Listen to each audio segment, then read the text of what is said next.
సంతోషకరమైన సందర్భంలో నోరు తీపి చేసుకోవాలి అనిపిస్తుంది. పండగలైనా పబ్బాలైనా సరదా జిఫరుచులకైనా స్వీట్స్ కు ఎక్కువ ప్రాధాన్యం మన సంప్రదాయంలో ఉంది. అసలు స్వీట్స్ లేని శుభకార్యమే కాదు, అశుభకార్యం కూడా ఉండదు. అంతగా మానవ జీవనంలో స్వీట్స్ భాగమయ్యాయి. అయితే ఈ స్వీట్స్ ఇప్పుడు తీపి విషంలా తయారవుతున్నాయి. కల్తీల ఉచ్చులో తీపి ఆరోగ్యానికి చేటుగా మారుతోంది. భాగ్యనగరంలో స్వీట్స్ లో కల్తీ జోరుగా సాగుతోంది. మిఠాయిలు తినాలంటే ఇకపై 1-2 సార్లు ఆలోచించాల్సిందే. ఎందుకంటే తీయటవన్నీ స్వీట్లు కాదు, ఆ తీయదనం మాటున కాలకుట విషం దాగి ఉంది.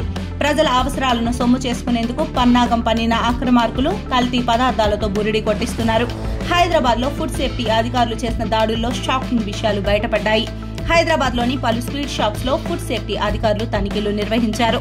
జీహెచ్ఎంసీ కమిషనర్ ఆర్వి కర్ణ ఆదేశాలతో 69 స్వీట్ షాప్స్ లో తనిఖీలు చేశారు ఫుడ్ సేఫ్టీ అధికారులు. ఎక్స్పైర్ అయిన ఫుడ్ ఇంగ్రీడియంట్స్ వాడుతున్నట్లుగా వారు గుర్తించారు. హైదరాబాద్ శివార్ ప్రాంతాలే కాదు, నగరం నడిబొడ్డును కూడా కల్తీ మాఫియా పడగ విప్పింది.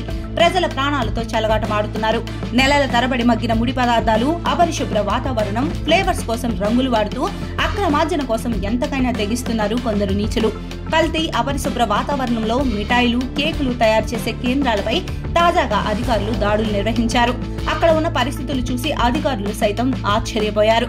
నాణ్యత ప్రమాణాలపై నిర్లక్ష్యం వహిస్తుండటంతో 10 స్వీట్ షాపులు సీజ్ చేశారు.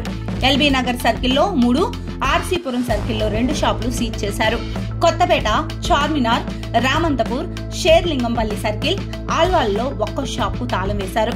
స్వీట్ షాపుల్లో అమ్మే వస్తువులకు ఎలాంటి లేబుల్, ఎక్స్పైరీ డేట్ లేదని అధికారులు తెలిపారు. అలాగే కిచెన్ లో పనిచేసేవారు హెడ్ క్యాప్స్, గ్లౌస్, ఆప్రాన్స్ వేసుకోకుండా పనిచేస్తున్నారని చెప్పారు. కిచెన్లు అపరిశుభ్రంగా ఉన్నట్లు గుర్తించారు.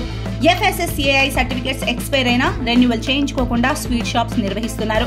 ఇక నుంచి ఫుడ్ సేఫ్టీ నిబంధనలు పాటించని స్వీట్ షాపులపై చట్టపరమైన చర్యలు తీసుకుంటామంటూ హెచ్చరిస్తున్నారు అధికారులు.